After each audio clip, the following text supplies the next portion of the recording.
안녕하세요. 이마영입니다. 정말 아까 정 교수님이 말씀하셨지만 이렇게 시간을 내어주셔서 급작스러운 공지에도 불구하고 와주셔서 너무 감사하고요. 말씀하신 대로 전혀 계획하지 않은 그렇지만 너무나 좋은 기회를 주셔서 우선 이화여대 예술치료연구소 대학원 여러분들께 감사드리고 또 저를 개인적으로 초청해 주신 정현주 교수님께 감사를 드립니다. 간단하게 제 소개를 하고 제 어떤 임상 경험들 얘기를 하면서 이제 오늘 강의를 시작할게요. 저는 한국에서 대학을 졸업했어요. 가톨릭대학교에서 첼로 전공했어요. 구사학번으로. 그러고서는 이제 대학교 2학년 때 이제 필드 트립이라는 걸 해요. 거기가 이제 그 가톨릭 학교이기 때문에 그런 봉사 같은 것을 2박 3일 하는데 이제 거기를 갔는데 음악과 아이들이 좀 유별나잖아요. 그래서 우린 가자마자 우린 부엌 전담 이렇게 된 거예요. 근데 갔던 곳이 어떠냐면 이제 시설인데요. 아주 모두가 다 그 visual impairment 시각 장애가 있고 그 다음에 또 심한 발달 장애가 있는 아동에서부터 청소년까지 있는 그런 시설이었어요. 근데 충청남도 어딘가였던 것 같아요. 거기를 갔는데 이제 이제 음악과 아이들은 이제 부엌을 맡고 이제 다른 과 아이들이 이제 1대1로 거기 시설에 있는 그런 이제 아동들이나 그런 이제 분들을 이제 테이크케어를 이제 이틀 동안 하는 거였어요. 근데 이제 부엌에서 뭐 이렇게 하고 있는데 사회학과인가 어느 학생이 이렇게 너무 이제 장애가 심한 아이들고 그러니까 충격이니까 이렇게 막 토한 거예요. 멀미를. 그러면서 누가 한 명만 바꿔줄 수 있냐고. 근데 제가 그때 생각해보니까 여기까지 왔는데 뭐 부엌에서 두고 쓸고 그러니 그냥 나도 들어가 보자. 그렇게 해서 제가 바꿀게요. 그랬어요. 그랬더니 아무도 손을 안 들고 저만 그렇게 발언체를 한 거예요. 그래서 이제 그 학생과 바꿔서 방에 들어갔더니 그 방에는 이제 30명 정도 아이들이 이렇게 앉아있고 이제 같이 간 우리 대학생들이 이제 아이들 하나씩 안고서 이제 있는 거예요. 제가 맡은 아이가 10살 되는 자폐아였어요. 그리고 시력이 안 보이는 근데 아이가 너무 잘생겼어요. 남자아이인데 그런데 이제 선생님이 그러시는 거 얘는 아무것도 못해요. 근데 손을 안 잡아주면 지 머리를 막 때리니까 그거 보니까 머리에 이렇게 왜 소위 말하는 땜빵이라 그러나 이렇게 막 정말 혹이 난 자국들이 있는 거예요. 그래서 그냥 이렇게 손만 잡아주고 있으면 될 거예요. 뭐 그렇게 크게 울거나 그러는 애가 아니니까 뭐 아무것도 못하니까 그냥 손만 잡아주고 계세요. 그러는 거예요. 그래가지고 있는데 그래 이틀 동안 얘 손만 잡아주고 있기도 참 힘들겠다. 그러고 있는데 진짜 한 몇 분 그러니까 제가 심심한 거예요. 그래서 이제 제 버릇대로 그냥 이렇게 허밍이라 그러죠. 그래서 제가 그때 무슨 노래를 불렀는지 모르겠는데 그냥 나오는 대로 뭐 이렇게 예를 들어서 반짝반짝 작은 별이면 이렇게 했어요. 근데 얘가 그걸 그대로 따라하는 거예요. 허밍을 근데 정말 피치도 저랑 똑같고 리듬도 똑같고 너무 신기한 거예요. 어머 얘 봐라. 그래서 이렇게 보니까 걔도 이렇게 눈을 뜨진 못하지만 이제 제가 노래를 하는 쪽으로 이렇게 귀랑 얼굴을 향하면서 저를 이렇게 듣는 거예요. 그래서 계속 제가 정말 이틀 동안 노래하고 걔가 노래하고 이렇게 그러면서 이제 신체에는 별 문제가 없기 때문에 걸으면서 노래하고 하면서 너무 신기한 거예요. 거기서 이제 선생님들은 발견하지 못한 그 아이의 갖고 있는 능력을 개발한 거고 너무너무 익사이팅한 거예요, 제가. 그리고 나서 이제 돌아왔는데 이게 뭔가 있는데 이게 뭘까? 그 당시 한국에서는 이 음악 치료라는 게 정말 전무후무한 그렇기 때문에 이제 근데 음악 치료라는 단어를 제가 이제 발견하고 거기에 대해서 자료도 너무 없고 근데 그 당시 제가 생각한 건 이렇게 치료하는 의학과 음악을 접목한 무엇이구나 그렇게 하면서 제가 이제 유학의 꿈을 갖게 되고 음악 치료를 공부하고 싶다라는 생각을 갖게 되면서 이제 유학을 준비해서 일리노이 주립대학에 음악 치료학과가 있었어요.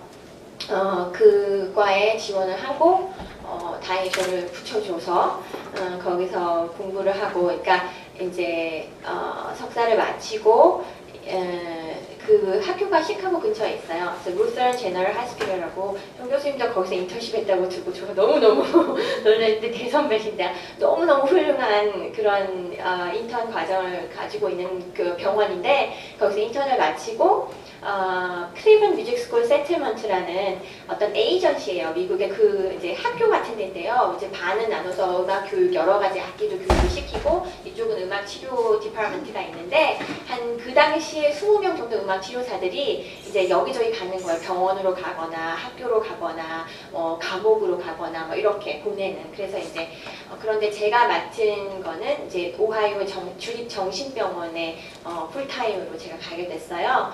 그런데 거기 대부분의 환자들이 non-guilty by insanity라고 정신병이 있어서 범죄를 저지른 거예요. 그러니까 감옥에 못 보내고 병원으로 수용되는 그 80% 넘는 분들이 그런 분이었거든요. 뭐 한 세션을 하면은 보니까 차트를 보니까 그날따라 다 5명 중에 4명이 다 친아버지를 죽였어요. 근데 한 명은 야구방망이를 죽이고 한 명은 권총으로 쏘고 한 명은 칼로 죽이고 뭐 그런 날도 있었고. 근데 제가 거기서 너무너무 배운 것은 그들의 음악을 사랑하는 그 열정. 이거는 우리하고는 수준이 달라요. 정말 너무너무 음악을 좋아하는 사람들은 그 음악을 좋아하고 그래서 음악 치료의 어떤 효과들이 너무 잘 나타나고 그래서 너무 행복하게 거기서 한 3년을 일을 했어요. 사랑을 받으면서 저 혼자 음악 치료사였기 때문에. 근데 아무래도 이렇게 정신병이 있고 그러다 보니까 이런 문화적이나 이런 것을 제가 깊이 이해할 수 없는 부분도 생기게 되고 또 정말 기적 같은 일들이 일어나요. 정말 난잡하고 너무너무 행동이 안 좋은 환자가 제 음악 치료 세션은 어떤 레벨의 행동이 보여져야 레벨이 이렇게 있으면 너무 행동이 저기 하면 못 들어오는데 음악 치료가 받고 싶어가지고 정말 그 레벨까지 획득을 한 다음에 들어와서 이렇게 변하는 과정을 보면서 이거 분명히 뭔가 있는데 이런 그 미라클 같은 것이 과학적으로 입증될 수 있는데 내가 그러한 연구를 하고 싶다는 생각이 들어서 이제 여러 대학교에 지원을 했는데 University of Miami 여기 마이애미 유니버시티인데 아니고 University of Miami 플로리다주에 있는 대학에서 이제 저한테 아주 좋은 조건으로 돈을 준다고 하기에 그 학교를 선택해서 갔어요. 그래서 거기서 박사 공부를 하면서 저는 처음에 갔을 때는 정신병 쪽으로 관심을 갖고 갔는데 거기서 이렇게 경험을 하면서 그 아동 치료센터에서 일을 하게 됐어요. 제가 거기는 언어 치료사들, 물리 치료사들 이런 그래서 대부분의 아이들이 발달장애 또 장애가 많아요 미국에. 그래서 그런 아이들을 하면서 제가 이제 음악 치료를 하게 되면서 정말 제가 하는 이 음악 치료가 효과가 있는 거예요. 그래서 그것으로 제가 박사 논문 연구를 잡고 그리고 이제 더 연구를 하게 됐어요. 그래서 오늘 발표할 이 토픽은요.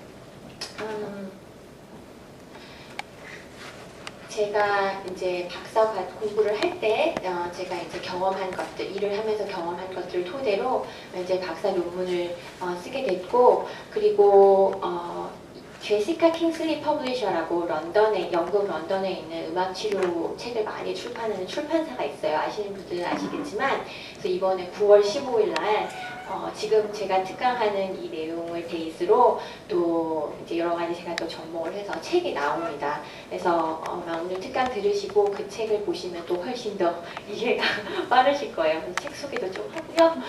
어쨌든 제가요 이 영어로 이 Effect of Developmental Speech Language Training through Music on Speech Production in Children with Autism Spectrum Disorders를 한국말로 어떻게 번역할까 되게 고민을 했어요. 근데 이런 특강 제목이 왔습니다 하고 저한테 정 교수님이 이렇게 보내주는데 너무너무 좋게 번역을 한 거예요. 그래가지고 역시 해서 자폐성 장애 아동의 언어 능력 강화를 위한 신경학적 음악 치료. 좀 이따 더 설명을 할 텐데 이 Developmental Speech Language Training Through Music (DSLM이) 그 콜로라도 스테이트에 계시는 마이클 타우 박사님의 그 신경학적 음악 치료의 언어 치료의 테크닉의 한 타이틀입니다. 그래서 그것을 가지고 이제 제가 오늘 심층적으로 설명을 해보겠습니다. 자, 지금 이 방에서 자폐성 장애 아동과 함께 일을 하고 계시는 분 한번 힘들어 주실래요? 네, 그렇구나. 한국에도 많이 이제 자폐 아들이 많이 생기고 있죠. 이 자폐아는 Pervasive Developmental Disorder (PDD의) 한 일종인데, 글쎄요, 한국말로 번역하면 전반적인 발달 장애 이렇게, 그래서 그거의 한 분야인데 대부분 3살 이전에 이 증상이나 이런 것들이 나타나서 진단이 가능합니다. 보통은 18개월부터 빠르면 이제 진단이 가능한 것으로 지금 아티즘이 되어 있는데요. 미국에는 많게는 150명 아이들 중에 1명꼴로 자폐를 갖고 있고요. 뭐 여러 가지 말이 있어요. 진단을 너무 쉽게 해서 이렇게 많아진 건 아닌가. 그런데 아주 이렇게 많아요. 미국에도. 그리고 정확한 숫자는 제가 한국에는 요즘은 늘고 있다는 것을 제가 들었습니다. 이 한국말로 번역해도 자폐성 장애 아동이잖아요. 그래서 영어로도 그냥 아티즘이라고 부르기보다는 우리가 아티즘 스펙트럼 디스오더라고 하거든요. 거기는 왜냐하면은 이게 어떤 뭐 소화불량이야, 무슨 뭐 직장암이야 이렇게 하기에는 이 증상을 가지고 있는 개개인들의 아동들의 어떤 증상과 이런 것들이 너무 다양하고 그 디그리가 너무 넓어요. 그래서 이제 사실 되게 진단하기 어려운 장애 중에 하나인데, 그래서 이제 최근에 들어서 이제 심리학자들과 의사들이 이제 아티즘이라고 부르기보다는 자폐성 스펙트럼 디스오더라고 불리고 있고요. 그리고 처음에는 행동장애로 분류가 됐습니다. 그렇지만 점점 최근 연구 결과 뇌의 인지장애, perception disorder, 인지장애 또는 더 나아가서 신경학적인 그런 병리, 장애 양상을 띤 디스오더로 여겨집니다. 최근 연구를 보면 실제로 자폐를 가지고 있는 아동과 성인의 앞부분의 뇌, 프론탈 로브 여기가 부어 있는 것을 발견을 합니다. 그렇기 때문에 이런 그 뇌의 신경 전달 물질의 어떤 교류, 뇌 안에서 일어나는 문제뿐만 아니라 뇌의 어떤 구조적인 문제로 여겨지고 있습니다. 최근 연구 결과는.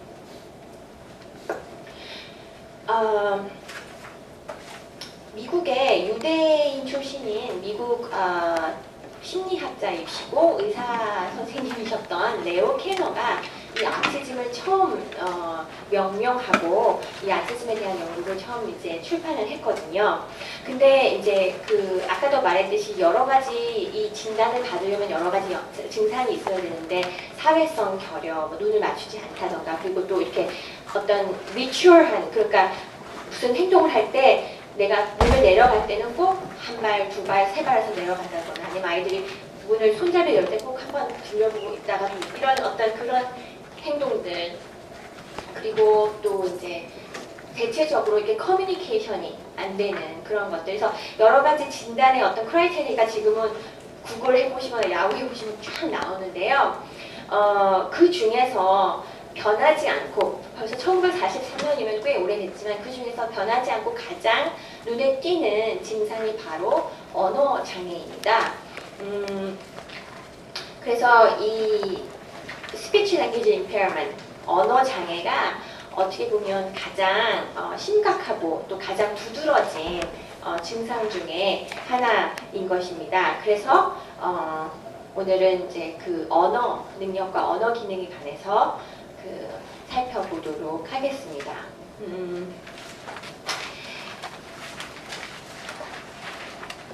자폐 아동을 가진 부모님들이 치료사나 의사들 찾아올 때 가장 들고 나온 문제가 아이가 말이 늦어요. 말을 못하는 것 같아요. 근데 보면 아이들이, 저도 이제 10개월 된 남자아이가 있는데 옹알이를 막 해요. 눈도 마주치고. 그런데 어느 순간 10회글이 넘어가면서 그런 것들이 퇴행되는 아이들도 있고, 그런 것들이 좀 석연치 않아서 의사 선생님께 아이를 데리고 올 경우에 자폐라는 진단을 많이 받게 되거든요. 그래서 다른 여러 가지보다는 이 언어, 특히 말하는 것에 말의 사용이 줄어들어서 오시는 분들이 많습니다. 그래서 이 자폐성 아동들의 그런 말들을 보면 일단 말의 수가 아주 없어요. 다른 정상 아동보다. 그리고 말을 하더라도 이 단어의 선택 같은 것들이 되게 좀 이상하거나 말을 바꿔 한다던가 그런 것들이 나타나고, 또 두드러지는 게 에콜렐리아라고, 에콜렐리아가 어떻게 번역된지 모르겠지만, 예를 들어서 은주야 배고프니? 엄마가 물어봤어요. 그러면 보통은 배고파, 아니, 뭐 이렇게 얘기하는데 대부분의 거의 85%의 자폐 아동들이 에콜렐리아를 가지고 있는데, 은주야 배고프니? 라고 똑같이 묻는 거예요. 그런 증상을 에콜렐리아라고 하거든요. 바로 그대로 이미테이션을 하는 거예요. 그리고 프로서디는 어떻게 말을 할 때 음률, 은주야 배고프니? 이렇게 음률 같은 것들이 자폐 아동에게는 좀 발견되지 않아요. 음의 높낮이라던가 강약 같은 그런 표현되는 부분들이 문제가 좀 있습니다. 그래서 가장 두드러진 언어 장애의 경우에는 일단 이 단어를 이해하는 것이 부족하고, 그걸 시멘틱스라고 그러거든요. 이게 컵이야, 여기 컵이야. 이거를 이제 외우고 나중에 이걸 봤을 때 컵이라고 말하는 그런 것들의 문제도 있고요. 아까 말했듯이 그것을 표현하는 것, 놀랐을 때, 화났을 때, 뭐 이런 것들 우리가 다 표현이 있잖아요. 그런 표현들이 없고요. 그리고 pragmatic이라는 말은 아까도 말했듯이 단순하게 그 말하는 말의 사용이에요. 그래서 말의 사용이 되게 줄어들고 있는, 많이 감소된 그런 것들이 우리 이 자폐 아동들의 언어의 특징이라고 할 수 있습니다.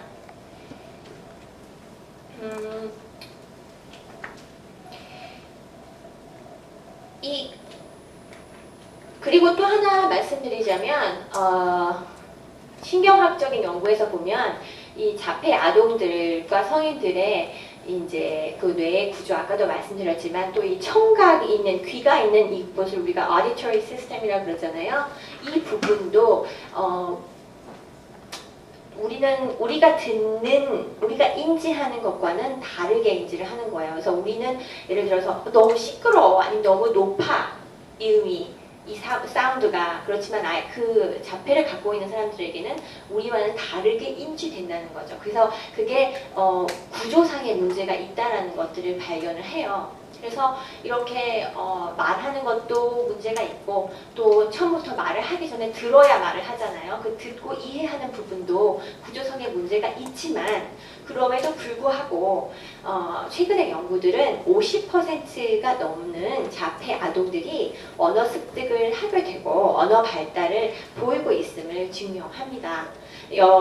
명백하게 언어를 사용하는 데 문제가 있지만 그 아이들이 언어를 습득하고 발달시켜 나가고 배우는 것을 보여준다는 사실은 우리 음악 치료사들에게 아주 중요한 그런 팩트가 되는데요. 그렇기 때문에 우리가 이제 이 아이들의 언어 향상을 위한 연구나 치료를 할 때 방향을 안 되는 거 가지고 안 된다라고 치부하고 그럴 것이 아니라, 아이들이 지금 보이고 있는 그런 언어의 형태에서 이 연구와 치료를 출발해야 된다, 그런 움직임이 일고 있는데요. 저 같은 경우에도 분명히 손상되지 않는 그런 기능과 능력이 있다는 거죠, 아이들에게. 근데 제가 이제 볼 때 85%가 넘는 자폐 아동들이 에콜렐리아, 아까 말한, 하지만 엄마가 은주야 너 배고프니? 했을 때 은주야 너 배고프니? 이거 말이잖아요, 그죠? 그렇기 때문에 아이들이 말을 하는 것은 사실이거든요. 그 말의 어떤 형태나 이런 뜻이 조금은 잘못됐지만 일단 그 사실 자체는, 팩트는 아이들이 말을 한다는 거예요. 그리고 배고프니에서 그것이 배고프다는 뜻을 우리가 가르칠 수도 있다는 것. 그래서 이 에콜렐리아를, 제가 그때 일할 때도 자폐 아이들이 다 에콜렐리아가 있었어요. 그래서 저는 그렇다면 문제가 분명히 있지만 이 에콜렐리아를 내가 좀 더 집중적으로 봐서 여기서 출발을 할 수도 있지 않을까. 근데 저와 같은 생각을 했던 분들이 오래전에 계시더라고요. 그래서 사실은 이 에콜레리아가 한 1970년대 이전까지는 없애야 될 증상 중에 하나였어요. 그래서 그 자폐 아이들을 교육할 때나 이럴 때 보면 이 에콜레리아 없애는데 혈안이 되는 거예요. 그래서 막 이렇게 아이들에게 이렇게 여러 가지 방법을 써서 에콜레리아를 못하게 해요. 근데 최근에 이제 프리젠트라는 그 심리학자 그리고 아동 심리학자 아동 신경학자에 의해서 에콜레리아가 바로 스피치 이미테이션이다. 그렇잖아요. 반복 바로 리핏하는 것인데 아이들이 에콜레리아가 있다면 여기서 우리가 언어의 어떤 치료적인 것들을 할 수 있다는 것을 이제 증명을 했어요. 그래가지고 그분이 한 연구를 보면 에콜레리아 하는 것들을 다 수집을 한 다음에 아이들이 그것을 나중에 배고프니? 이렇게 얘기하는 거예요. 배가 고파서. 그러면 배고프다라는 그 단어의 뜻을 아이가 이해했다는 거잖아요. 그렇게 해서 아이들의 말을 오랜 동안 비디오를 촬영을 한 다음에 분석한 결과 이 아이들의 에콜레리아 60% 이상의 에콜레리아에서 어떤 언어 습득의 우리가 사용한 정상적인 언어의 기능을 발견을 한 것입니다. 그래서 그 연구가 아주 중요한 연구가 되는 거죠. 그래서 에콜레리아 옛날에는 피해야 될, 없애야 될 그런 증상들로만 봤는데 이제 우리 아우티즘 자폐 아동에 위한 어떤 치료하시는 분들도 이제 에콜레리아를 그렇게 새롭게 이제 보게 됐습니다. 그래서 에콜레리아를 하게 되면 분명히 말하는 것을 가르칠 수 있다는 어떤 그런 예측할 수 있는 그런 기능으로 보게 됐습니다.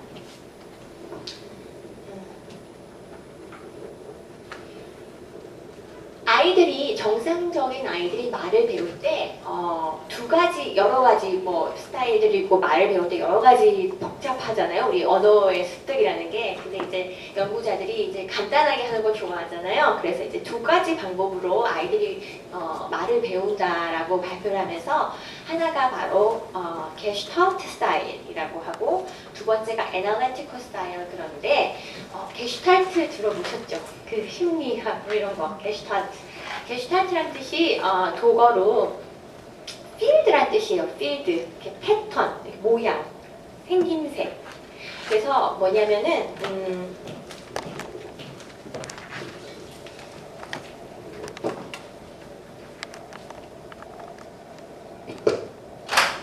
제가 지금 그린 게 무엇인가요? 여러분들은 뭘로 보이나요? 별. 네. 별 아닌 것 같아요. 손 들어보세요. 별이에요. 별. 그죠? 여러분들은 제가 지금 그린 것을 패턴을 보고 별이라고 표현을 했습니다. 그 누구도 딱 보고선 여기 0.5cm가 빈 별 모양입니다. 아니면 몇 cm 몇 cm 해서 비율로 몇 대 몇이 부족한 별입니다. 라고 말하지 않았습니다. 그죠?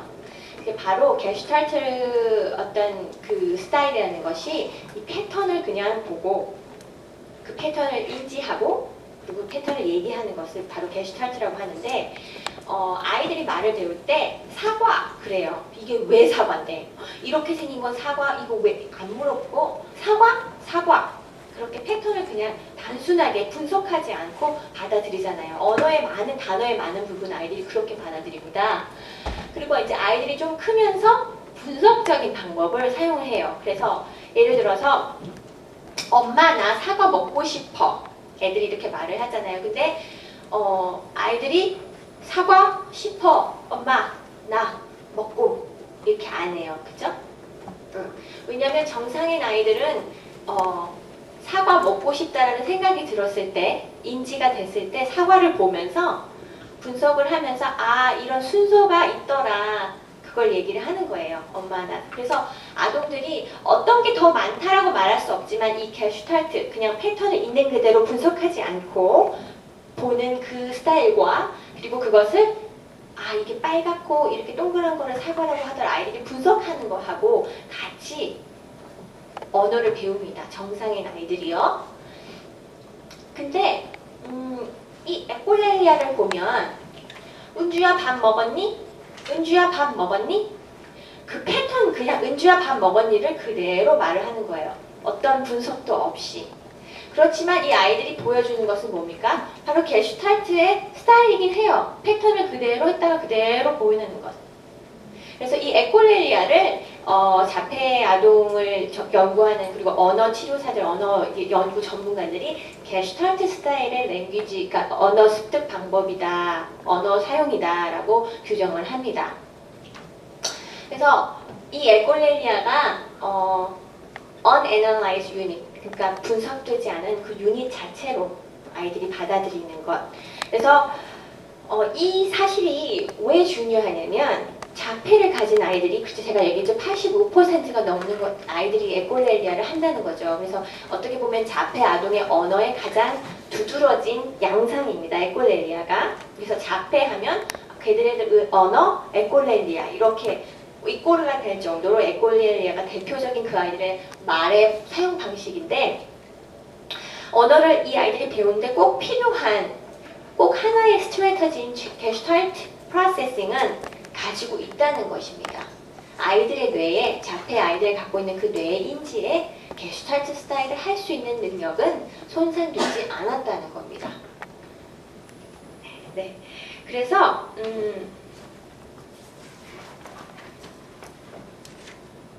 많은 학자들이 그래, 에콜레리아는 게슈탈트 스타일이구나. 그리고 이 부분은 아이들에게 자폐를 가지고 있는 아이들에게는 손상되지 않은. 아까도 말씀드린 것처럼 아이들이 손상되지 않은 어떤 기능이 있다면 그것을 개발해서 결국은 엄마 나 사과 먹고 싶어라는 분석적인 것들을 가르쳐서 완벽하게 말을 하게 하는 것이 우리 치료사들의 역할이 아닐까 생각이 됩니다. 그래서 이러한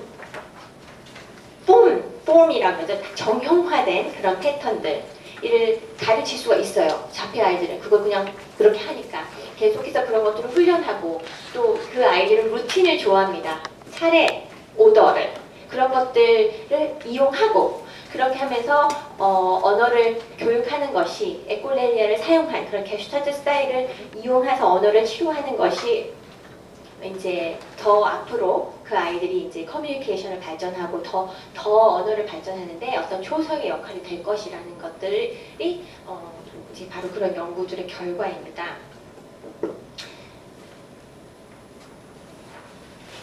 혹시 여기까지 질문이 있습니까? 제가 이제는 음악으로 갈 예정입니다. 아이들의 언어의 어떤 습득, 이 자폐 아이들이 언어를 습득하는데 제가 지금까지 설명한 거에서 잘 이해가 안 됩니다. 뭐 질문 있으십니까?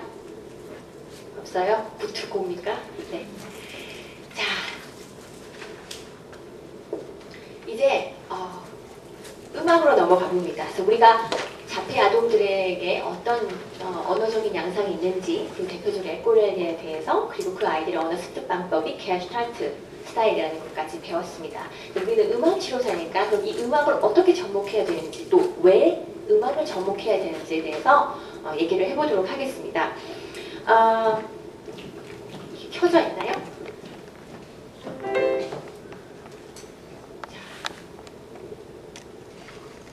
제가 어떤 간단한 멜로디를 들려드릴 겁니다. 여러분들은 멜로디를 들으면서 이 멜로디를 인지할 것입니다. 그리고 그 인지한 후에 그것을 따라 그대로 표현해 주시길 바랍니다. 어떤 폼을, 어떤 형태든지 상관없고, 자, 여러분이 인지한 것을 저에게 보여주십시오. 시작! 네, 역시 우리 음악가 맞습니다. 도도솔솔 알아소리 나옵니다. 자, 이것이 무엇입니까? 무엇을 인지하셨습니까? 여러 가지 말할 수 있어요. 뭐 도입니다, 시입니다. 그거를 뭐 몇 분에 몇 초, 뭐 그렇지만 여러분들 그 짧은 시간에 1초도 안 돼서 저한테 분명히 도도 솔솔 랄라 솔이라고 했어요. 그죠? 여러분들이 인식한 거 바로 청각적 패턴입니다. 패턴. 그리고 우리가 익숙한, 여러분들이 습득한, 학습한 결과에 도도 솔솔 랄라솔, 영어로 솔페이지라고 그러죠? 솔페이지를 사용해서 저에게 그 패턴을 들려드렸습니다. 그죠? 예. 그래서 제가 방금 우리가 이거 음악이잖아요, 그죠? 멜로디. 우리가 인지할 때 패턴을 사용한다는 것을 제가 강조하고 싶은 거예요. 하나 더, 그건 멜로디였어요. 그러면 제가 이제 태핑을 할 거예요. 그걸 듣고 여러분들이 제가 시작하면은 여러분들 테이블을 사용하셔서 데스크를 사용하셔서 이것을 표현해 보세요. 먼저 들어보세요. 시작! 그래요. 이게 뭐예요? 음악이에요. 그죠? 리듬이라고 했어요. 리듬이에요. 리듬. 그리고 여러분들이 표현한 거 뭐예요? 리듬이에요. 근데 이 리듬도 라는 패턴이에요. 이 패턴을 나는 이렇게도 이 패턴을 만들 수 있어요. 시작! 그래요. 리듬 속에 여러 가지 패턴을 우리가 만들 수 있고 결국 우리가 인지하고 근데 이 패턴을 이거를 마이크로 밀리미터 세컨이다. 이 다음에 이렇게 하자. 저렇게 하자. 그렇게 해가지고 다시 표현한 거 아니잖아요. 그냥 따따따따따 라는 어떤 패턴. 아까 게슈탈트 용어로 하면 그 필드, 모양. 그죠? 리듬의 모양. 따라리라라라라 어떤 멜로디의 모양. 그죠? 필드를 여러분들이 인식한 다음에 그것을 표현하는 것입니다. 그죠? 그래서 우리가 음악을 인지하는 어떤 절대적인 방법이 바로 패턴입니다. 이 패턴이 없으면 그죠? 다 패턴이에요. 어떻게 보면 이 패턴들이 여러 가지 패턴들이 조합이 돼서 강약, 중강약 이것도 패턴이죠. 그죠? 그리고 뭐 어떤 악기를 사용해서 이 부분에는 어떤 그 모두가 다 한 단어로 표현하면 패턴입니다. 영어로 좀 불면 패턴이죠. 그래서 이 패턴의 인식으로 우리가 음악도 인지를 한다는 것. 아주 어떤 내 인지학에서 어떻게 보면 가장 기본되는 101 기본되는 그런 팩트예요. 우리가 패턴으로 음악을 인지한다는 것. 나중에 이제 더 하겠지만 우리가 말하는 것도 안녕하세요, 안녕하세요를 그다음에 이응 다음에 이렇게 해서 니은 해가지고 내가 안이라고 한 다음에 영이라고 한 다음에 안 그러잖아요. 물론 여러 번 습득한 거지만 안녕하세요라는 패턴이거든요. 그리고 우리가 이렇게 보는 것도 저걸 별이다, 동그라미다, 정현주 교수님 얼굴이다. 어떻게 알아요? 이걸 보고 얼굴 생김씨 2.5cm 눈 이렇게 해가지고 이분이 우리가 컴퓨터가 아니기 때문에 01010101이라는 게 그렇게 하는 게 아니기 때문에 우리는 다 패턴을 보고 시각적 패턴, 청각적 패턴 어떻게 보면 차갑다, 뜨겁다 그 정도 뜨거워 그런 것도 사실 디그리, 패턴의 디그리예요. 정도 우리가 그래서 뇌에서 인지하는 모든 것은 어떻게 보면 패턴이라는 양상을 통해서 인지를 하거든요. 그래서 게슈탈트 프린시플에서 제일 중요하게 생각하는 게 바로 이 패턴, 필드라는 건데요. 결론부터 얘기하자면 제 최근의 연구 결과가 경우에는 우리가 음악을 인지하는 것이 바로 게슈탈트 프린시플을 사용해서 인지를 합니다. 이 게슈탈트 프린시플에서 몇 가지가 있는데요. 제일 중요한 것이 proximity, laws of proximity라는 건데요. 근접성의 법칙 뭐 이런 거 심리학책에서 아마 배웠을 수 있을 거예요. 근접성의 법칙. 이게 무슨 말이냐면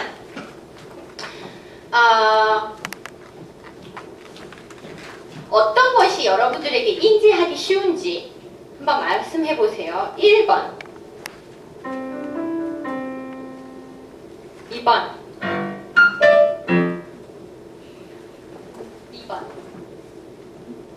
1번 손 들어보세요.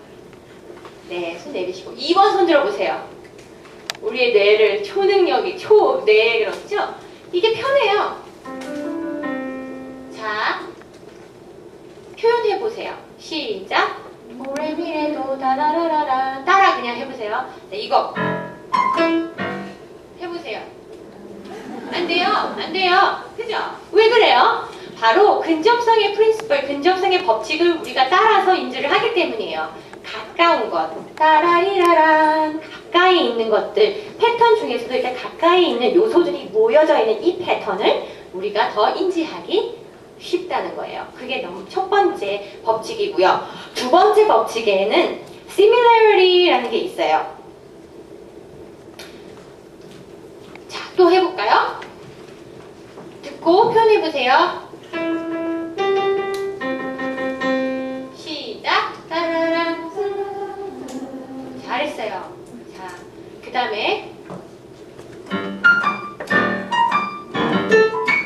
똑같은 리듬이에요. 내가 트라이 했어요. 자, 해보세요. 시작. 왜 안 돼요? 왜? 똑같은 피치를 사용하고 몇 개 안 되는. 하지만 첫 번째 얘는 이 패턴의 미 세 번 같은 것을 반복했어요. 그죠? 하지만 같은 것을 사용하지 않았어요. 그래서 패턴의 요소가 similar, 비슷하거나 반복이 될 경우에, 그죠? 위치가 근접한 것도 물론 중요하지만 여러 번 반복되는 것, 또 비슷한 것끼리의 요소를 우리가 더 정확하게, 더 쉽게 인지한다는 거죠. 그래요. 그리고 세 번째가 common direction, laws of common direction이라고 있는데, 자,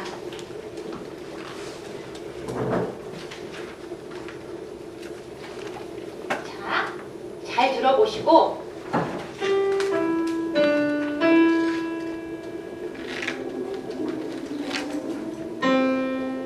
이렇게 하고 싶죠? 그죠?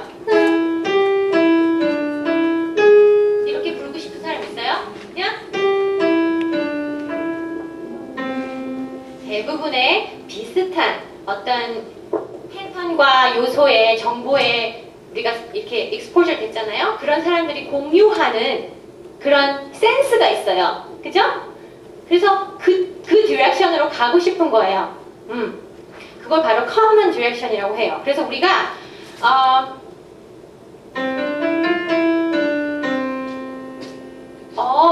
괜찮아 멜로디. 근데 불안해요. 뭔가 something else 인지한 거예요. 그죠? 그 다음에 내가 인지하기 쉬운 패턴으로 common 그 디렉션으로 갔을 때 우리가 편안함을 느끼고 또 그거 다라리라리라라 표현도 되고, 그쵸? 그게 바로 세 번째 법칙이고요. 네 번째 법칙은 아까도 얘기했지만 주로 음악 게임 가운데서 리듬. 여러분 이 정도는 할 수 있어요. 그죠? 해볼까요? 시작! 네. 자, 잘 듣고 해보세요. 좀 깁니다.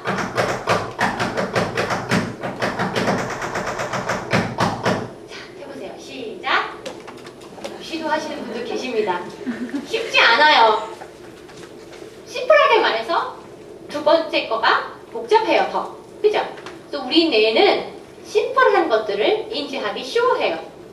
그래서 이 게슈탈트 퍼셉션에 보면 여기 게슈탈트 Laws of Perception Pattern Organization을 제가 설명하는 거예요. Proximity, 근접성의 원리, principle 원리, 그 다음에 similarity, 비슷한 것들 인지하기 쉽고 또 같은 direction, 또 우리가 그것을 예측할 수 있는 그런 common direction의 원리, 그리고 simplicity, 심플한 것을 우리가 더 잘 인지하는 원리들. 이 모든 원리들이 음악 퍼셉션, 뮤직을 지각하고 인지하는데 절대적으로 사용되는 원리들인 거예요. 그죠? 제가 여기 가기 전에 이제 제가 얘기를 하나 해드릴게요. 제가 이제 이 논문을 그리고 이쪽으로 연구 방향을 하기 위해서 하게끔 해주는 아주 중요한 아이가 있어요. 이름이 비키인데 얘가 그때 당시에 4살쯤 됐는데 한마디도 못했어요, 말을. 그리고 엄마가 너무너무 좋으신 분이고 그런데 이제 음악 치료를, 근데 애가 음악을 너무 좋아하는 거예요. 근데 음악 치료 놓으면 막 흥분하고 막 좋아하는 거예요. 그래서 엄마가 음악 치료라는 거 들으시고 이제 제 치료센터를 보냈어요. 그래서 비키를 처음에 봤는데 말을 하나도 못해요. 근데 제 음악 치료의 어떤 항상 음악 치료를 할 때 제가 항상 부르는 노래가 있어요. 뭐 헬로송 우리 부르잖아요. 매일 할 때마다. 근데 저는 헬로송 다음에 목소리 들리세요? 헬로송 다음에 이게 음악 치료 시간이야 라는 것들을 가르쳐주는 이렇게 전문적으로 얘기하면 뭐 뮤직 테라피 오리엔테이션 송 이런 거 있어요. 그래서 그룹으로 세션을 할 때든 개인적으로 세션을 할 때든 이 노래를 항상 부르거든요. 이 노래가 이렇게 돼요. 혹시 마이크 저 들어주실 수 있으세요? 그래서 오늘의 우리 예쁜 채린 조교님께서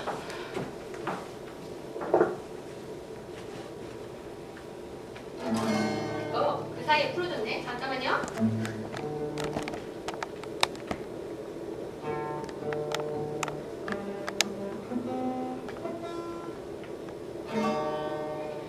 This is music time. This is a fun time. Vicky can sing and play. Vicky is happy. La la la la la la la. La la la la la la la la. Vicky can sing and play. Vicky is happy. 뭐 이런 간단한 노래예요. 너무 고맙습니다. 간단한 노래인데 이거를 매 세션마다 이 노래를 불렀어요. 뭐 그룹으로 하면 비키 대신 Everybody is, is happy 이렇게 끝나는 노래인데 이 노래를 한 3번쯤 했나? 그렇게 하는데 제가 노래 끝에 Vicky is 하고 가만히 있어봤어요. 그랬더니 얘가 happy 이러는 거예요. 어머! 그래가지고 한 번 더 해봤어요. Vicky is 하니까 happy 이래요. 그날은 집에서 했어요. 걔 집에서 세션을. 엄마를 불렀어요. 들어와 보세요. 그랬더니 내가 또 Vicky is 그랬더니 얘가 happy 그러는 거예요. 이 엄마가 얼마나 울었는지 몰라요. 그 아이의 입에서 처음으로 나오는 말이 다행히도 happy. 그래가지고 완전히 저는 뭐 완전 저기죠. 그래가지고 아주 절대적인 지지를 받고 근데 그러더니 그 방법을 사용했더니 노래를 너무 좋아해요. 특히 또 제 목소리를 좋아했던 것 같아요. 그래서 제가 무슨 노래를 몇 번 가르쳐주고 끝에를 예를 들어서 On back down your head up 이러고 있으면 E-I-E-I-O 이렇게 배우기 시작하는 거예요. 근데 정상 아이들이 이렇게 배워요. 그죠? 노래를. 말도 이렇게 배워요. 한 2살쯤 되면은. 하지만 이제 자폐성 장애 아동이기 때문에 좀 늦어진다 뿐이지만 그렇게 아이들이 말을 하는 거예요. 그래서 이게 뭘까? 근데 이제 그때 제가 박사 공부를 했으니까 이 게슈탈트 패러 뭐 이런 거 배웠었거든요. 이게 바로 게슈탈트라는 거구나. 얘네들도 음악과 언어로 이렇게 패턴을 사용해서 게슈탈트로 인지를 하는구나. 더 정확하게 세부적으로 나가면 많은 원리 중에 아까 4가지 말한 중에 뭐냐면 바로 커먼 디렉션이에요. 얘들도 예를 들어서 여러분들에게 반짝반짝 내가 작은 별 안 하면 못 베기겠거든. 작은 별인지 나 알고 있거든요. 그러니까 하는 거예요. 똑같아요. 이 아이들도 Vicky is 몇 번의 인지를 사용해서 그게 바로 stored, 저장이 됐어요. 근데 선행된 stimuli, 선행된 자극이 incomplete, 완전하지 않았어요. 그죠? Vicky is, 지가 듣던 거 아니야. 지가 듣던 건 Vicky is happy 였는데 그러니까 얘도 happy라고 complete 하고 싶은 거예요. 같은 디렉션으로 마무리를 하고 싶은 신경학적 아주 자연스러운 욕구가 이 아이에게도 그리고 많은 대부분의 자폐 아동에게 있다는 거예요. 그래서 우리가 그 원리, 그 메커니즘을 음악 치료에 사용을 제가 했죠 벌써. 그래서 그거를 이게 이거구나 라고 하는 그 유레카의 순간이 바로 그때였거든요. 그래서 제가 이제 더 가서 패턴이다. 그리고 게슈탈트다. 그러면 그리고 사실 그 노래 들었지만 심플해요? 안 심플해요? 심플해요. 그죠? 그리고 리듬이나 이런 것들이 반복되는 게 많아요? 그래요. 그죠? 그러니까 보니까 그런 게슈탈트의 원리들을 내가 그렇게 생각하지 않았는데 그렇게 만들어졌네. 그리고 Vicky is 하고 내가 퍼즐, 그러니까 잠깐의 쉼을 준 것이 이 아이로 하여금 자극, 그걸 컴플릿 하려고 하는 자극을 내가 줬구나. 이게 이제 정리가 되는 거예요. 그리고 나서 더 중요한, 그런데 내가 노래할 때마다 이러니까 혹시 말로 Vicky can sing and play, Vicky is 그랬더니 얘가 happy 하는 거예요. 이 자극이 노래가 아니라도 이게 일반어가 되는구나. 오라 이거 뭐 되겠다. 그래서 이제 제가 연구를 이제 막 자료를 찾고 해가지고 이제 이론들을 수립을 해갔는데 아주 중요한 걸 제가 말했어요. 나중에 디스커션 시간에도 제가 더 한번 정리를 해드리겠는데, 자, Vicky can sing and play. Vicky is happy가 언어예요, 언어 아니에요? 언어예요, 말이죠? 그죠? 그렇지만 내가 거기다가 음악의 패턴, 음악을 붙였어요. 멜로디가 있고, 기타 반주가 있고, 리듬이 있는. 그래서 Vicky can sing and play. Vicky is happy. 그래서 그 언어의 정보, Vicky is happy가 embedded, 그래 영어로. 음악이라는 패턴 속에 들어갔어요. 그죠? 그래서 내가 제시한 자극은 노래예요, 노래. 가사가 있는 노래. 그죠? 그래서 아이들이 그것을 인지를 했어요. 근데 비키가 학교 다니고 있었거든요. 그 선생님이 거기서 해피 페이스 주고 비키 이거 해피야 이렇게 하지 않았겠어요? 했을 거라고. 걔는 스피치 테라피도 받고 있었거든요. 근데 노래라는 패턴, 음악이라는 멜로디, 리듬 이런 패턴을 붙였더니 이 아이에게 더없이 이상적인 자극이 돼서 해피라는 단어가 나오게 된 거잖아요. 그죠? 그래서 언어의 정보, 언어를 구성하고 있는 그 단어들, 문장들이 노래에 붙여졌어서 아이들에게 인지가 됐고, 그리고 그 인지를 한 후에는 아이들이 Vicky is happy 노래도 하고 Vicky is happy라고 말도 하는 아웃풋. 인풋은 노래였지만 아웃풋은 스피치였다고요. 이거 그렇구나. 대단한 거예요. 인풋은 뮤직이었지만 아웃풋은 non-musical한 펑션, 기능이라는 거예요. 그게 우리 음악 치료하는 거잖아요. 왜 음악을 사용해요? 딴 거 사용도 되지만 인풋이 음악이기 때문에 인지가 쉽고 그래서 기억을 하게 되고, 하지만 행동으로 나오는 치료의 결과는 노래가 아닌 언어 기능, 언어 능력이 되는 거잖아요. 그렇죠? 그래서 그것을 제가 이 비키라는 아이를 통해서, 그리고 그 노래를 얼마나 여러 번 했겠어요. 여러 아이를 통해서 거의 비슷한 정도의 차이지만 거의 비슷한 결과를 얻게 된 것입니다.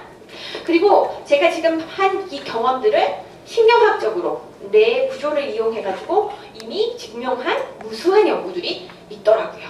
그래서 잠깐 보면 그 정의를 했어요. 아주 많지만. 그래서 perception, speech prosody, 말의 음률이나 이렇게 말하는 거 있잖아요. 그것을 인지하는 것과 멜로디 콘투어가 뭐냐면 다라리라라라라, 이게 멜로디 콘투어예요. 멜로디의 어떤 쉐입, 콘투어가 쉐입이라는 뜻이거든요. 그러니까 말의 음률, 안녕하세요, 또 만나요, 안녕, 이런 말의 음률과 노래 따라리라리라라 이것을 인지하는 그 부분이 겹쳐진다 라는 결국 연구 결과가 있고, 또 이 리드믹 그룹핑, 이것을 여러분들이 인지하나 표현한 그 구조하고, 우리가 말도 여러분 안녕하세요 이렇게 하지, 여러분 안녕하세요 이렇게 안 하잖아요. 그죠? 그래서 우리 언어에도 리듬이라는 게 있어요. order, 순서, 시퀀스가 있잖아요. 그래서 이 뮤직에 있어서, 음악에 있어서 이 리듬을 지각하는 뇌 부분하고 이 말의 순서, 말의 오더, 시퀀스를 한 부분이 또 겹쳐진다는 것을 이 신경학자들이 발견을 한 거예요. 그래서 특별히 여러 가지 뇌에 얼마나 많아요. 그죠? 근데 브로카라는 라고 이름이 된 조그만 이 왼쪽 뇌에 이 가운데 이쪽 귀 안쪽으로 쭉 가보면 브로카라는 게 있어요. 그것이 분석해보니까 우리가 말을 할 때 거기가 불빛이 반짝반짝, 우리가 노래를 할 때, 특히 가사 있는 노래를 할 때 멜로디가 있는 걸 할 때 반짝반짝반짝 이렇게 되는 거예요. 그 부분이 겹쳐진다. 모든 부분이 다 겹쳐지지는 않죠. 음악과 노래와 말은 달라요. 하지만 겹쳐지는 부분이 있다는 것도 아주 중요한 발견입니다. 그래서 우리 뇌에 또 우리 신경 전달하는 그런 여러 가지 구조적으로 음악과 언어가 같이 인지되고 또 그렇기 때문에 우리가 표현을 할 수 있잖아요. 할 수 있는 부분이 겹쳐지는 부분이 있다. 그것이 브로카즈 에리아다라는 정도만 알아주시면 좋겠어요.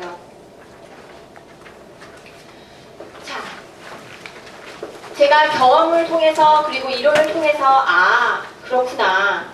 그래서 이제 그렇다면 이 음악 아이들이 그러면 자폐 아이돌들의 어떤 음악의 인지도는 어느 정도일까?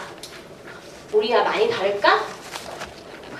그리고 왜 이런 영화나 이런 거 보면은 되게 그 천재적으로 음악에 능력이 있는 그런 자폐 아동들도 있잖아요. 그래서 그런 것들을 살펴봤는데 이제 결론부터 말한다면 뮤지컬 엘리먼트 음악의 요소들이 뭐가 있어요? 우리 몇 번 여기서 말했는데 한번 해볼까요? 멜로디 더 나아서 밑에 보면 피치 그죠? 음정 멜로디 또 누가 아까 리듬 또 어떤 요소가 있을까요?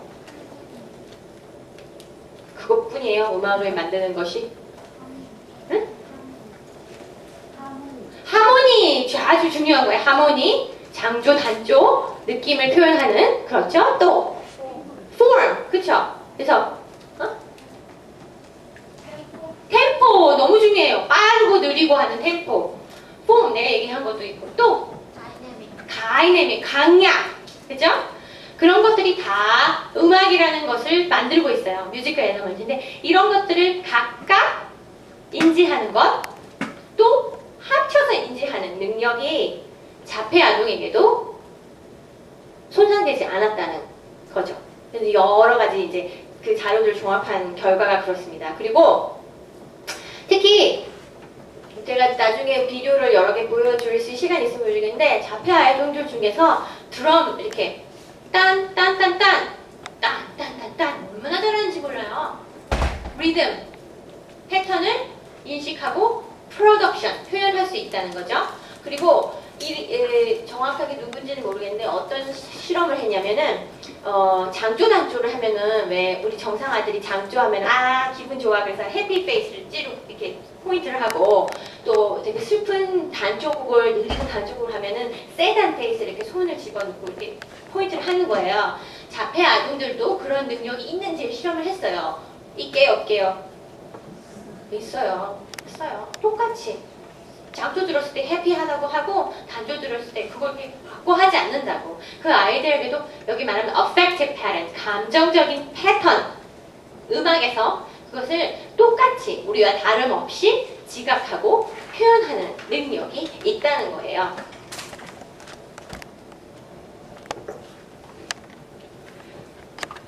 그리고 이 아이들 지금 제가 방금 말한 것은 뭐예요? 이렇게 perception, 그렇죠? 그러니까 이거 슬퍼, 이거 기뻐 이렇게 하는 거는 어떤 perception의 어떤 그런 것들을 발견하는 거고 또 많은 연구들이 production. 그럼 아이들이 음악을 연주할 때나 음악을 표현할 때 어떤 특징들이 있을까?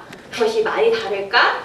그런 것들 연구를 그런 것들을 본 연구를 보면은 아이들도 똑같이 즉흥 연주를 할 수 있고 시도폰을 줬을 때 똑같이 연주할 수 있고 그리고 패턴을 바꾸기도 하고 드럼을 주면 드럼도 치고 보여주면 따라하고 다 하더라는 거예요.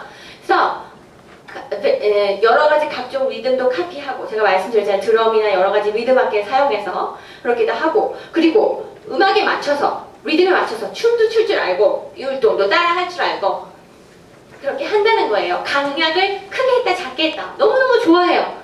크게 빨리 작게 느리게 이런 것도 할 줄 알고 그래서 연구 결과를 졸업하면 yes they can 할 수 있다는 거예요. 그리고 그 표현된 음악을 분석해보는 거예요. 이렇게 오디오나 비디오를 해가지고 얼마만큼 자율적인지 얼마만큼 크리에이티브한지 어떤 미터를 사용하는지 템포 체인지가 있는지 강약 체인지가 있는지 했을 때 발견한 것은 정상 아이들과 다르지 않다라는 것을 발견했어요. 자, 그렇다면 우리가 지금까지 큰 주제를 봤을 때 자폐 아동에게 가장 눈에 띄는 언어 양상이 뭐라고요?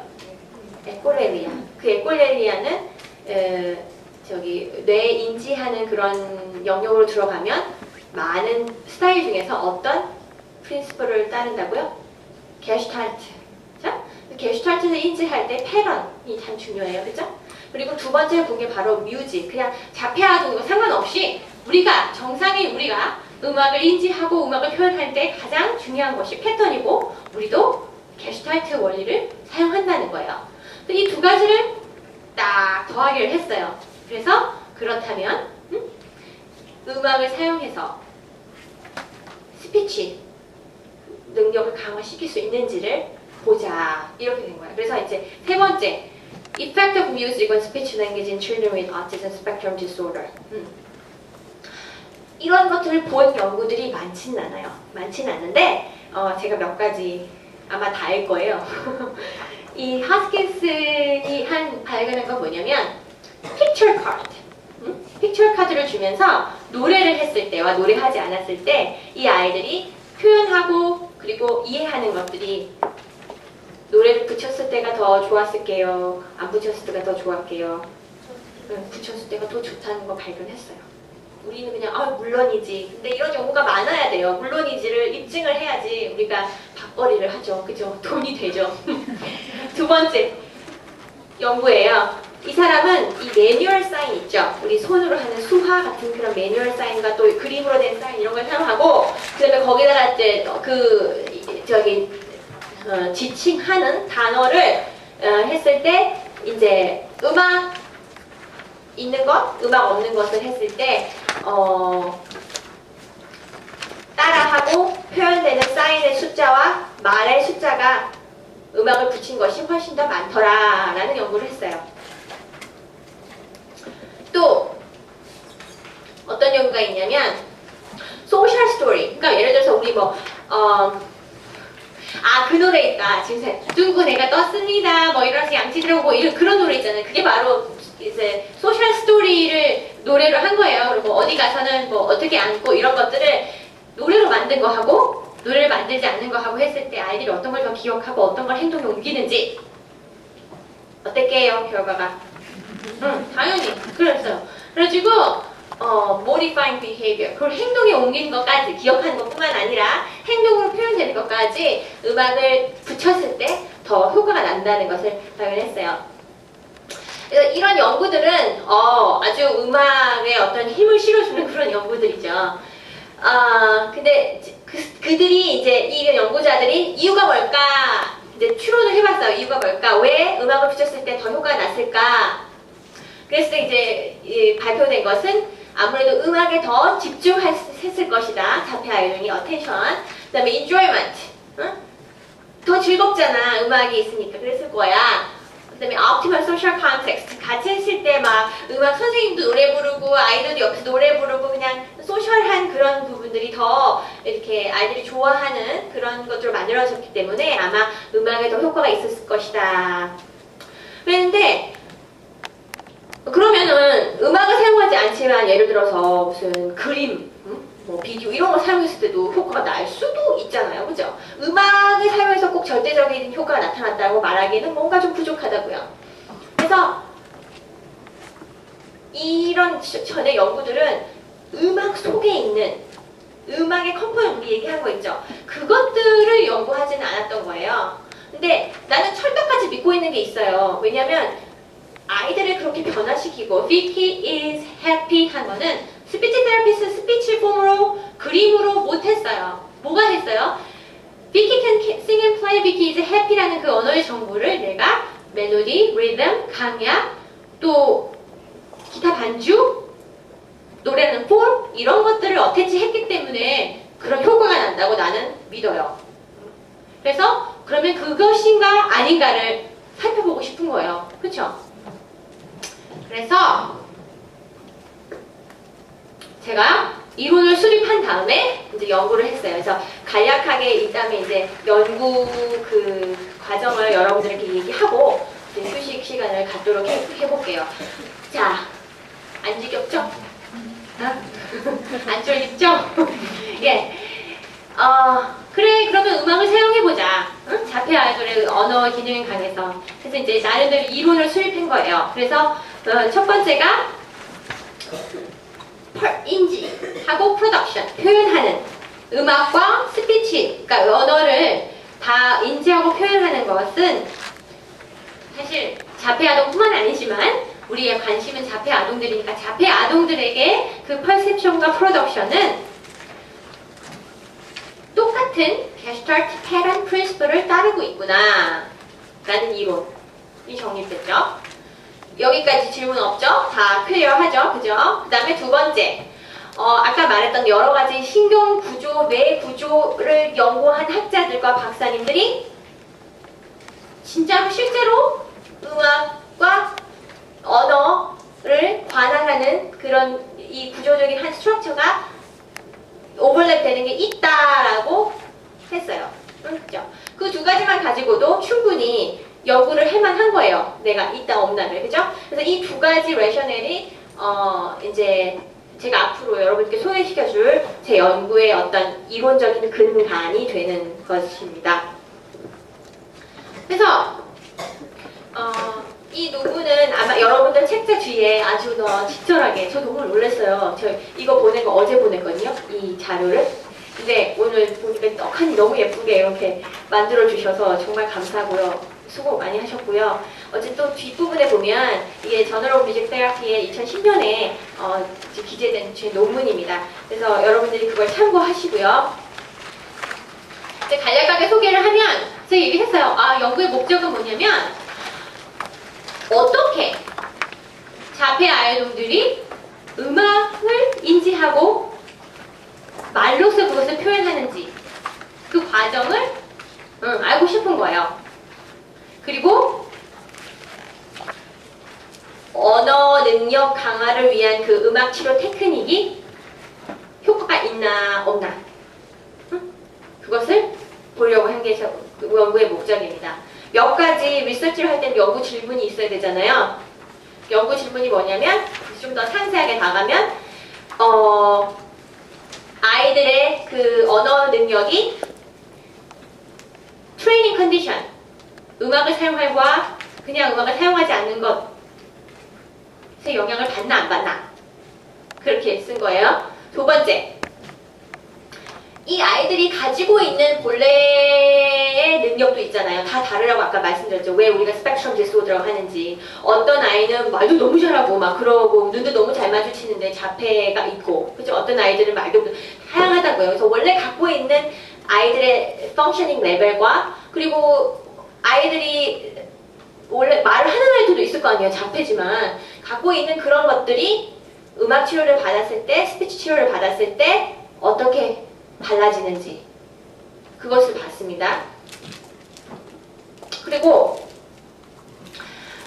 그러면은 갖고 있는 능력이 하이하냐 로우하냐 그렇지만 또 뮤직을 받았을 때는 하이하고 로우하는 중에서 어떤 게 더 효과적인지 뭐 이런 거 궁금하잖아요. 그래서 이렇게 연구하는 통계적 그걸로 인터랙션이라고 하는데 그것을 봤고요. 그 다음에 우리가 말하는 거에서도 예를 들어서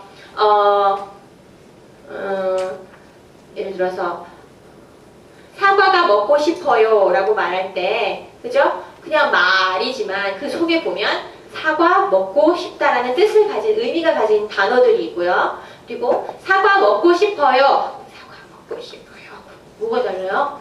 발륨, 프로소디 다 다르잖아요. 그래서 제가 네 가지 요소 같은 단어지만 그 단어 속에 있는 네 가지 언어적인 요소를 또 세부적으로 봤습니다. 그래서 50명의 자폐 아동들을 남부 플로리다 지방에 있는 50명의 그래서 되게 수고 많이 했겠죠. 50명을 하나씩 다 봤어요. 그리고 아동들 3살에서 5살이 저기고요. 그리고 이제 여러 가지 아이들의 가지고 있는 기능을 분석하는 그런 평가 툴이 여러 가지가 있는데 그 중에서 Childhood Autism Rating Scale이라는 것과 Autism Diagnostic Interview Revised 된 것을 사용을 해서 아이들의 기능을 이제 평가를 했어요. 숫자들이 여러 가지잖아요. 그래서 그 여러 가지 복잡해요. 연구할 때는. 그래서 기능이 높다, 낮다 이렇게 해서 제가 분류를 했어요. 가지고 있는 랭귀지 에이지가 있어요. 나이는 4살이지만 말하는 게 이 정도밖에 못할 때는 랭귀지 에이지가 1 정도. 그죠? 하지만 애가 3살짜리인데 말을 너무너무 잘하고 막 다 외워서 해요. 그러면 그때 랭귀지 에이지와 그냥 가지고 있는 나이는 다르니까 랭귀지 에이지를 측정하고요. 아까도 말했지만 제 어떤 연구의 어떤 근간이 되는 그것이 바로 에쿨렐리아예요. 그래서 에쿨렐리아를 하는 아이들이 치료 효과가 더 좋은지 아닌지 궁금하잖아요. 그죠? 여러분들 궁금하죠? 저도 궁금했어요. 그래서 그것도 봤어요. 선생님들에게 물어봤어요. 이 아이가 에콜렐리아가 있는지 없는지. 또 스피치 테라피스트에게 물어봤어요. 그래서 36개의 단어를 6개의 노래로 만들어가지고 측정해봤어요. 나중에 노래도 배울 건데요. 이 자세한 연구 방법과 과정은 뒤에 아티클 꼭 참고해보세요.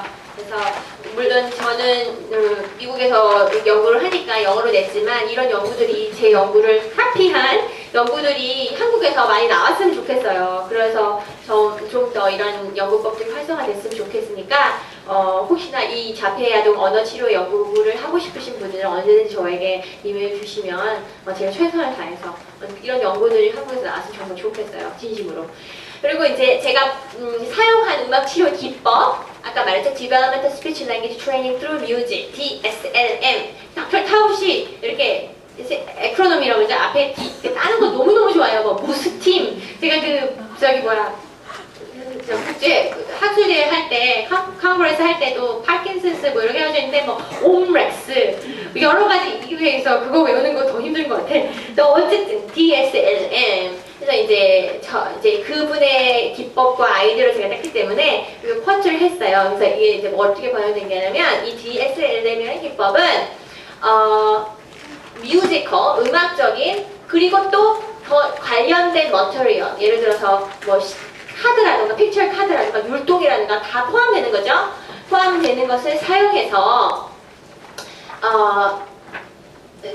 언어, 랭귀지의 발달 장애가 있는 아이들의 언어 습득을 위해서 디자인된 기법. 그러면 사실 너무 광범위하지 않나요?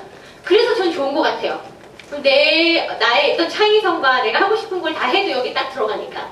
그래서 우리가 보통 하고 있는 것들이 다 아동의 언어를 위한 것들이 다 DSLM이에요. 율동을 하든 뭐 머리, 어깨 이것도 DSLM이고 다 DSLM이에요. 그렇지만 이것이 원문에 있는 정확한 정의라는 거죠. 자, 그래서 이제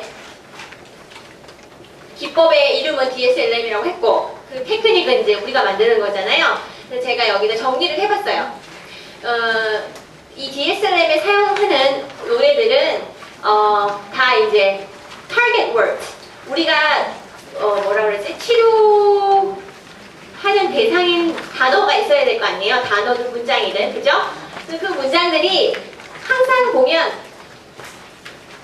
노래의 마지막에 오게끔 왜 그럴게요? 왜 그럴게요? 누구 없어요? 왜 그랬을까요? 그러니까 얘기했잖아요. 게슈탈트 프린시플 중에 common direction, complete 하고 있는 그러니까 그 원리를 이용을 해야 되는 거죠. 이제 그걸 우리가 이론적으로 알았으니까 이제 우리의 역할과 책임은 그 이론을 진짜로 우리가 그 치료 테크닉을 만들고 디자인할 때 사용해야 되는 거잖아요. 그죠? 그래서 그러니까 말한 대로 만약에 happy가 target word다 그러면 Vicky is happy 이렇게 노래를 만드는 거예요. 그죠?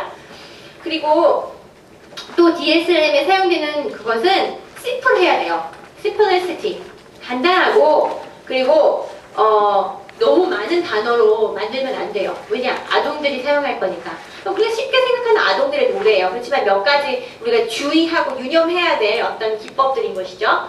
그 다음에 세 번째 보면 막 그 아동들에게 노래하는 건데 예를 들어서 막 이런 막 크로매틱 스케일을 사용하고 이러면 아이들에게 좀 난해하겠죠? 그러니까 막 이런 것보다는 그냥 이런 거다. 우리가 아는 아주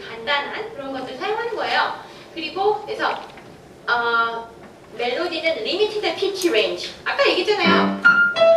이걸 어떻게 노래로 만들어요, 그죠? 하지만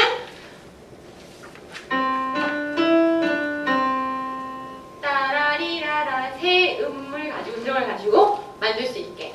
그리고 adjacent interval은 뭐냐면 가까이 있는 인터벌, 그죠?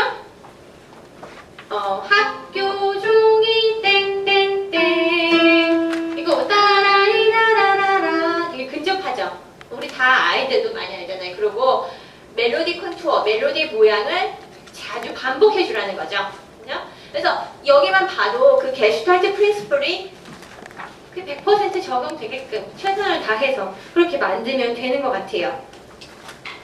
그리고 또 이어서 발음. 발음이 지금 제가 하는 연구와 이런 것들에서는 어떻게 보면 문장을 먼저 습득하기보다는 아이들에게 단어를 먼저 가르쳐 주는 거거든요. 그리고 사실 단어 습득이 가장 사실 먼저 되잖아요. 아이들이 문장을 하면서 우리 엄마, 맘마 뭐 이렇게 하니까. 근데 단어에서 이 발음을 중요하게 하는 그런 기법을 사용하는 거예요. 그러기 위해서는 이제 예를 들어서 사과는 빨갛다. 이렇게 했을 때 아니 뭐가 하였을까? 내가 먹고 싶은 것은 사과. 그랬어요, 그죠? 그다음에 내가 먹고 싶은 것은 사과. 이거 하고 내가 먹고 싶은 것은 사과 하고 어떤 게 더 발음이 정확하게 들려요? 두 번째 거, 그죠?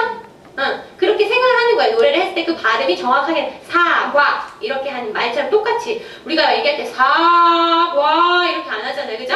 그런 것들을 유념해서 노래를 짓는다는 거예요. 노래를 만들 때. 그리고 리듬도 생각하고, 그죠?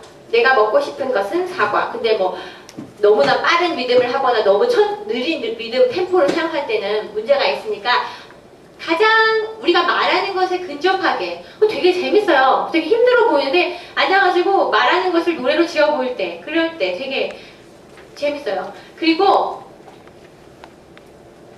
이것이 이제 또 강조하지만 inherent, 그러니까 우리가 다른 것들 내가 빨간 옷을 입고 아이들을 어텐션을 하고 막 아이들에게 막 드럼도 주고 이런 게 아니라 이 연구와 내가 지금 타겟으로 지금 포커스를 둔 게 뭐냐면 음악, 노래 그거에서 효과를 보는 거기 때문에 그것을 가장 내재된 음악의 패턴, 내재된 음악의 요소들을 어떻게 내가 요리조리조리 해서 그것이 스피치, 언어의 표현으로 잘 나올 수 있게끔 하냐를 중점적으로 둬야 되는 거야. 이 DSLM 노래들을 만들 때. 그렇죠? 그래서 제가 제시한 방법이 바로 이 게슈탈트 프로세싱, simplicity, similarity, proximity, common direction 이걸 다 사용할 수 있어요. 그리고 다 사용해요, 보통 우리 음악들을. 우리가 만드는 음악 치료에 사용되는 음악. 그것을 사용하는 것이 이제 중요하다라고 이제 강조를 하는 거예요. 이쯤 되면 우리 노래를 한번 배워볼까요? 노래를. 여기 보니까 책에 송 아펜딕스 A라고 가사가 있어요. 여기 일단 가사부터 봅시다. 페이지 넘버는 없는데요. 찾으실 수 있으실 거예요.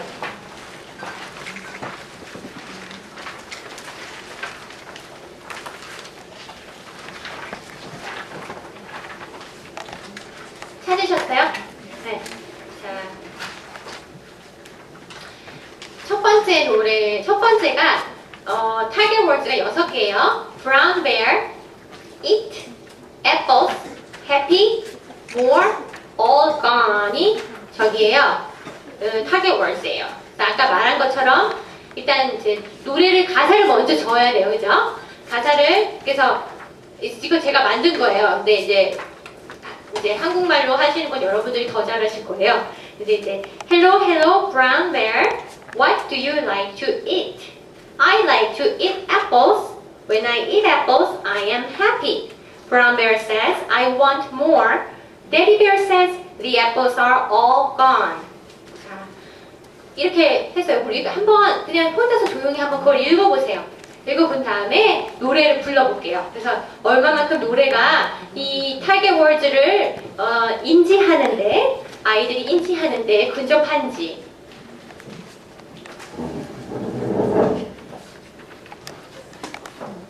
자, 그러면 다음 페이지를 넘기면 송 넘버 1이 있어요.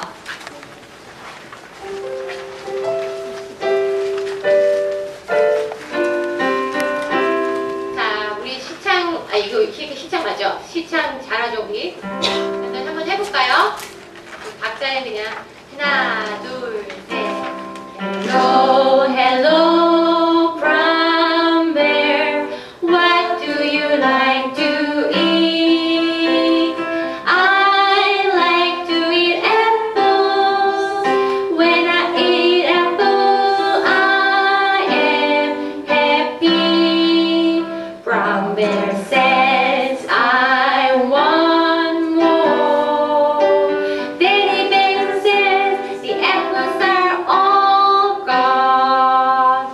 자, 어떤 것 같아요? 이게 여러분들이 이제 분석을 하면 돼요. 완벽하지 않아요. 내가 6개를 연구를 했지만, 그래서 일단은 그러니까 프레이즈마다 brown bear, what do you like to eat 이렇게 그죠? 그리고 사용된 음정의 수가 몇 개쯤 될까요? 옥타브 빼고 얼마 안 되죠?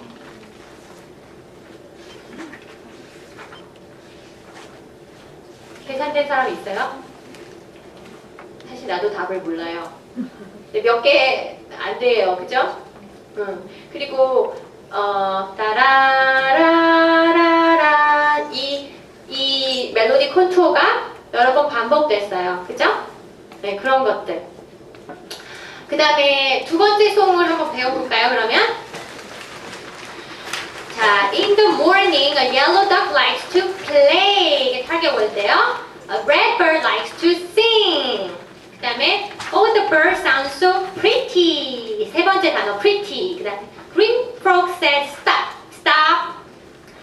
그 다음에, it's time to go home. home이 저기고 다섯 번째. 그 다음에, everybody says I want to see mommy. mommy가 여섯 번째 단어예요. 그래서, 이제, F 메이저로 한번 해볼까요? 근데 리듬을 바꿨어요. 이제 이번 저기 미터가 4분의 3박자죠. 하나, 둘, 셋. In the morning, a yellow duck likes to play. A red bird likes to sing.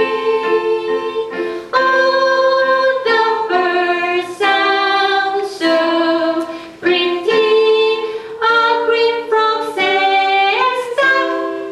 stop 해줘요. 그 다음에 It's time to go home. Everybody says I want to see mommy. 이렇게요. 자, 그래서 시간이 가니까 제가 비디오를 하나 이 노래 한 거 비디오를 보여드릴게요. 그러면서 이제 이 뮤직비디오는 이렇게 되고 있어요. 그래서 지금 이제 제가 거기 해준 그리고 제 연구에 사용된 그리고 앞으로 사용할 DSLM 음악은 many separated 각각 분리된 음악적인 요소 리듬이면 리듬, 음정, 멜로디, 컨투어, 뭐 하모니, 폼, 다이내믹, 템포 이런 것들이 다 연결되어 있는 거잖아요. 음악이라는 것이 그죠? 그래서 이 음악을 사용할 때 이 컨비네이션이 하나의 패턴으로 In the morning, a yellow duck likes to play 이 패턴으로 인지될 수 있도록 그래서 이 뮤지컬 패런, 이 DSLM을 사용한 기법, 음악 치료 기법을 사용된 이 패턴들은 결국에는 인지가 쉽게 되고 또 이것이 중요한 게 그래서 몇 번 반복하자면 아이들이 anticipation 예상할 수 있게끔 만들어주는 거예요. 그렇기 때문에 쉽게, 심플하게. 그래서 아이들이 in the morning, a yellow duck 하면 likes to play 이렇게. 그게 우리가 원하는 거잖아요. 그죠? 그래서 그것을 중점으로 그래서 그래서 이것이 바로 DSLM에 사용한 어떻게 보면 음악 치료 기법의 테크닉, 메커니즘이에요. 자, 그래서 연구할 때 한 그룹의 아이들에게 이 비디오를 보여줬어요.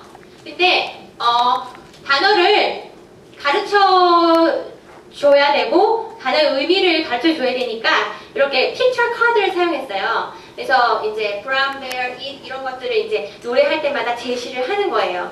또 이것이 있어야 이제 프리테스트, 포스트테스트 그래서 이것을 노래 배우지 않았을 때 아이들이 얼마만큼 아는지, 몇 개 단어를 아는지, 그리고 노래 배워서 몇 개 단어 아는지 어떤 근거가 필요하잖아요. 그래서 이 픽처 카드를 제가 사용했거든요.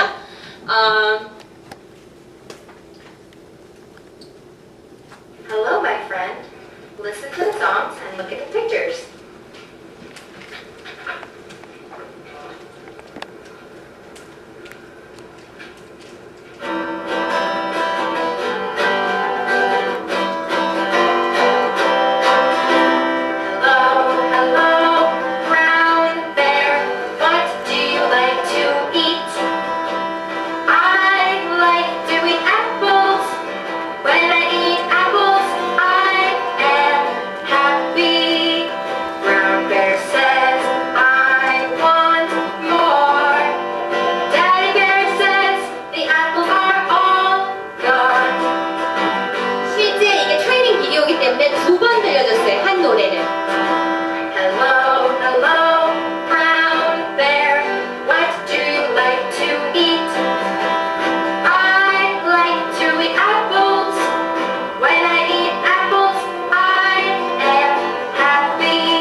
두 번째 노래 여러분들은 함께 하셔도 됩니다. 그래야 불지루하겠죠? 6개 노래를 다 들려주고 싶으시니까 다 보고 싶죠? 6개 노래를 다 같이 불러보면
세 번째 노래는 픽픽 노래예요.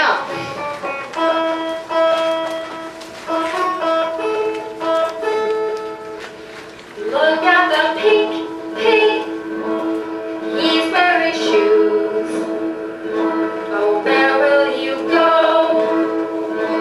I'm going to see the baby. I'll give him a big hug.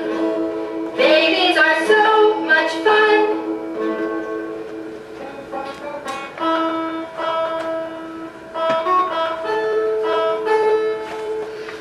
Look at the pig, pig.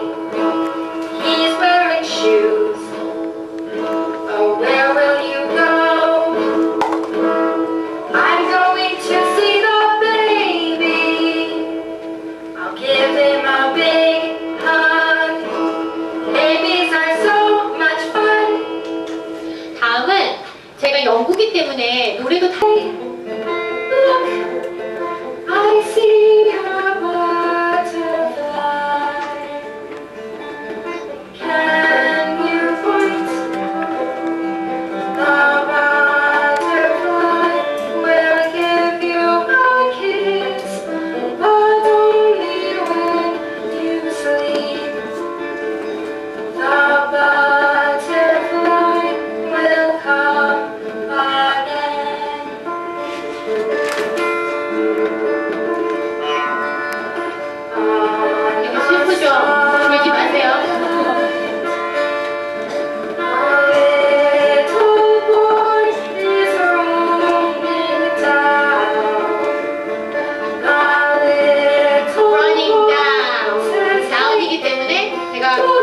내렸고 그런 것들을 유연해서 보세요. 리듬을 몇 번을 반복했는지. 포인트 올라가는 거니까 올라가는 어센딩 멜로디.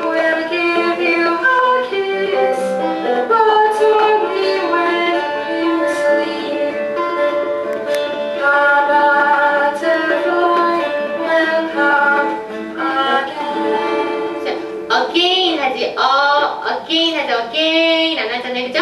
그래서 again 이런 것들을 생각하면서 했어요. 그래서 다시 해피한 속으로.